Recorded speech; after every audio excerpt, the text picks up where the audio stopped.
나라에 헌신한 보훈 대상자를 위한 보훈병원이 충북에는 없고 그나마 지정 위탁병원도 진료 과목이 제한적이어서 원정 진료를 다녀야 하는 불편을 겪고 있습니다.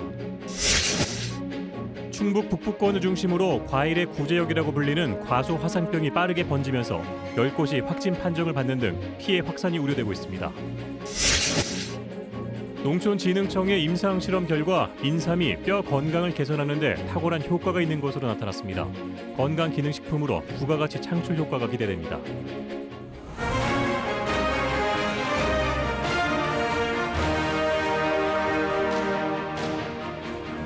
시청자 여러분 안녕하십니까? 9시 충북 뉴스입니다. 나라를 위해 헌신한 보훈 대상자는 정부가 제공하는 의료 서비스를 받습니다.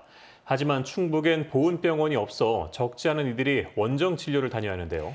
대신 위탁병원을 지정해놨어도 부족한 점이 많습니다. 내일 현충일을 맞아 민수아 기자가 어떤 문제점이 있는지 취재했습니다. 한국전쟁과 베트남 전쟁에 참전한 신창균 씨. 당시 귀를 다친 후유증으로 매달 병원에서 치료를 받고 있습니다. 하지만 진료를 받기 위해서는 1시간도 더 걸려 대전의 보훈병원까지 가야 합니다. 위탁병원에는 이비인후과가 없어서 대전 보훈병원에 간다. 한 달에 한 번씩. 고엽제 후유증으로 통증을 달고 사는 이기호 씨도 원정 치료를 피할 수 없습니다. 위탁병원으로 지정된 인근 병원에는 진료 과목이 없기 때문입니다. 약을 타러 갔을 때 맞아도 무료가 다 되는데 여기 위탁병원은 돈을 꼭 받는다고 해. 보훈 대상자들이 무료로 진료를 받을 수 있는 종합병원급의 보훈병원은 전국의 서울, 부산 등 6군데에 불과합니다. 보훈병원이 없는 충북 지역은 보훈처에서 지정한 병원에 위탁 진료를 맡겨 의료 서비스를 제공합니다. 그러나 위탁병원 19곳마다 진료 과목이 제각각이어서 보훈 대상자들은 먼 곳까지 원정 진료를 가야만 하는 상황입니다. 위탁병원이 아니더라도 일반 병원에서 진료를 받을 수 있는 통원진료 제도도 있지만 외면받고 있습니다. 고령인 보훈 지원 대상자가 진료를 미리 예약하고 일일이 구비 서류를 챙겨야 하기 때문입니다. 한 번에 몇 번 안 되는데 그거 영수증 주머니 넣고 다니고 나중에 달라고 해도 귀찮으니까 그냥 그날로 내비는 게. 사정이 이런데도 보훈병원 추가 설립은 계획조차 없고 위탁병원을 늘리는 것도 쉽지 않은 상황입니다. 그건 이제 의료 수급하고도 또 관련이 있어가지고 위탁병원을 계속 무한정 늘릴 수는 없고 그러니까. 충북의 보훈 대상자는 2,700여 명. 나라를 위한 헌신과 희생의 가치에 걸맞은 세심한 정책적 배려가 필요합니다. KBS 뉴스 민수아입니다. 과일의 구제역이라고 불리는 과수 화상병이 충주에 이어 제천에서도 확인됐고 음성에서도 의심 신고가 들어왔습니다. 충북에서만 과수원 10곳이 확진 판정을 받았는데요. 확산 속도가 빨라 피해가 더 커질 것이란 우려가 나오고 있습니다. 박미영 기자의 보도입니다. 수령 7년에서 17년 된 사과나무 1,500여 그루를 재배하는 제천의 한 농가입니다. 과수 화상병 확진 판정을 받아 12,300여 제곱미터 사과밭 전체를 갈아엎고 매몰하고 있습니다. 지난달 24일 충주시 산청면 일대 사과와 배 과수원에서 화상병이 확진된 뒤 제천에서 또 확인된 겁니다. 피해 농민은 사과 67그루의 잎이 검붉게 마르고 타들어가기 시작해 방역당국에 신고했다고 밝혔습니다. 사과 농사를 한 25년 가까이 지었는데 저는 이런 경우는 처음이에요. 안 들어갔다가 오늘 들어가 보니까 급속도로 퍼지니까. 올해 들어 현재까지 충주와 제천 10개 농가 5.4헥타르가 확진 판정을 받아 모두 6,400여 그루가 매몰됩니다. 지난해에 이어 충주와 제천에서 과수 화상병이 또 빠르게 확산하면서 관련 의심 신고와 문의가 잇따르고 있습니다. 지난달 20일부터 충주와 제천 그리고 음성에서까지 모두 29건의 신고가 들어와 10건이 확진 판정을 받았고 나머지 19건은 정밀 조사하고 있습니다. 방역당국은 화상병 발생 시기는 지난해와 비슷하지만 확산 속도는 더 빠르다고 분석했습니다. 곤충이나 농작업 도구나 비바람, 상처 등으로 전염이 이제 된다고 하는데 발병 속도가 올해가 좀 빠르지 않나 이렇게 생각하고 있어요. 주로 5월에서 7월에 발생하는 화상병이 지난해에는 석 달 이상 10월까지 이어져 피해가 극심했던 가운데 방역당국은 재난급 사태를 막기 위한 차단 방역에 주력하고 있습니다. KBS 뉴스 박미영입니다. 청주시가 장기 미집행 도시공원을 매입하는데 3년 동안 2천억 원 이상을 투입하기로 했습니다. 매입 대상은 전체 1몰 대상 도시공원 가운데 민간 개발 특례 방식이 결정된 구룡, 매봉, 홍골 등 8곳을 제외한 나머지 공원 60곳입니다. 매입이 필요한 예산은 지방채 발행과 본 예산에서 추가 확보할 계획입니다. 충북 지역의 의료급여 수급자 4만 8천여 명 가운데 6.5%가 한 달 이상 입원한 장기 입원 환자인 것으로 나타났습니다. 또 장기 입원 진료비는 의료급여 수급자 전체 진료비 2,470억 원의 55%를 차지했습니다. 이에 따라 충북도는 통원 치료가 가능하거나 특별한 치료 없이 입원 중인 부적정 장기 입원 환자를 파악해 퇴원을 유도할 계획입니다. 인삼이 뼈 건강을 개선하는 데 탁월한 효과가 있다는 연구 결과가 나왔습니다. 농촌진흥청이 3년간 임상실험을 거쳐 과학적으로 입증했는데요. 건강기능식품으로 부가가치 창출 효과가 기대됩니다. 최선희 기자가 취재했습니다. 면역력 증강과 스트레스 해소, 기억력 개선 등의 효과가 인정된 인삼.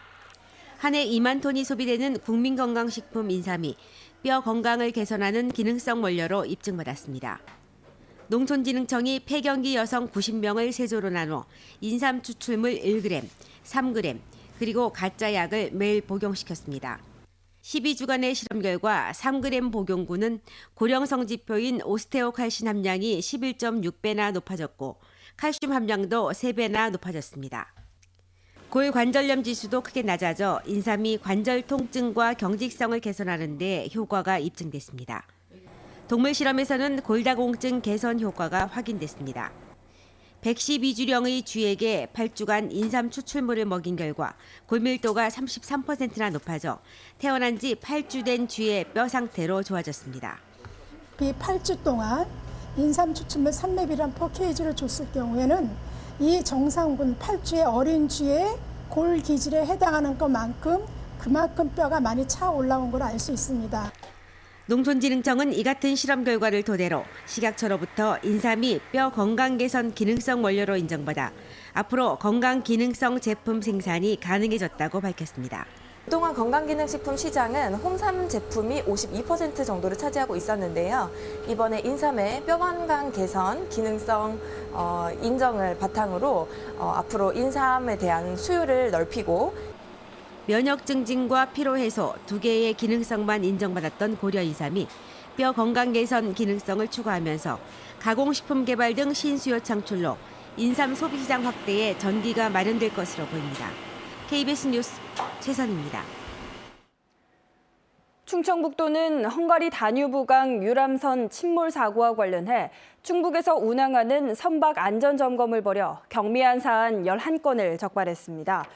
충청북도는 지난 3일부터 5개 시군 14곳에서 운행하는 유람선과 도선 등 48척의 선박 안전관리 실태를 점검한 결과 구명조끼 착용 안내판 훼손, 의자 파손 등의 경미한 문제점이 나타나 시정 조치했다고 밝혔습니다.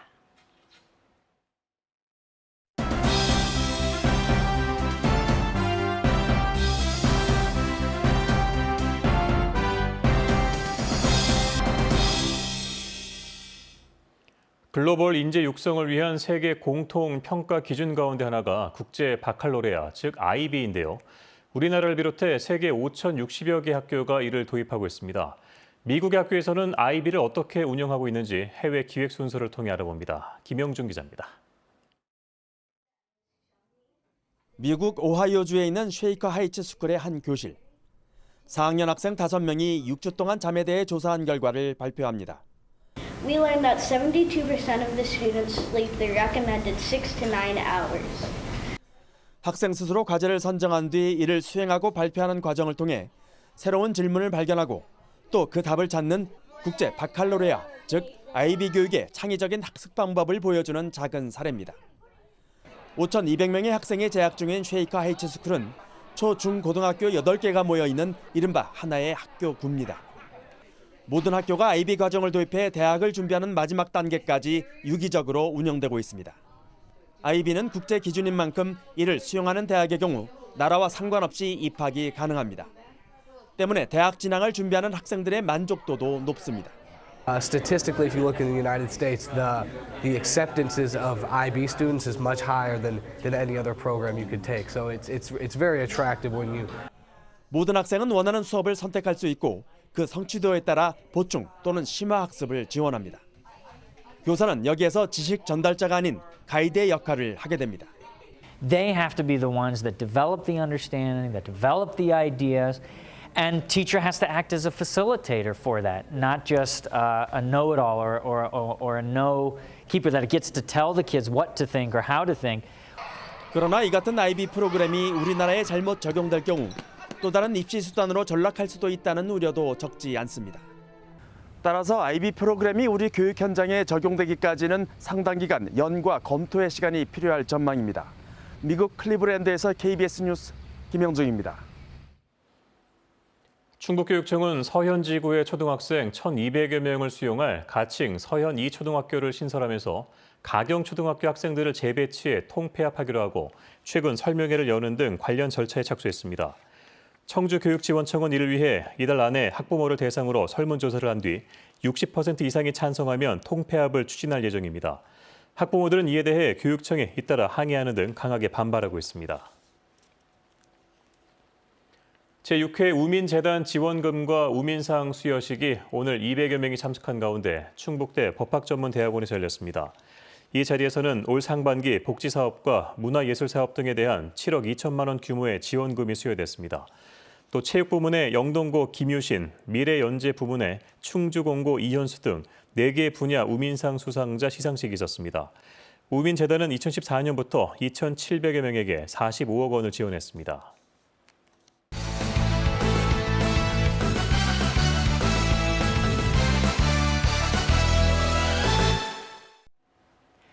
충주의 한 초등학교 학생들이 집단 식중독 의심 증세를 보여 보건당국이 역학조사를 하고 있습니다. 충주시 보건소는 어제와 오늘 학생 40여 명이 설사와 구토, 복통 증세 등을 보여 일부 가건물을 채취해 분석하고 있다고 밝혔습니다. 해당 학교는 오늘 점심 급식을 중단한 뒤 학생들을 귀가시키고 자체 진상 파악에 나섰습니다. 청주지방법원은 가짜 서류로 공공대출을 받은 혐의로 기소된 52살 A씨에게 징역 8개월을 선고했습니다. A씨는 주택공사에서 지원하는 근로자주택 전세자금 대출이 서류 심사만으로 이뤄지는 점을 노려 지인 3명과 함께 가짜 임대차 계약서 등을 제출해 4천만 원을 대출받은 혐의로 재판에 넘겨졌습니다. 충북뉴스 마칩니다. 고맙습니다.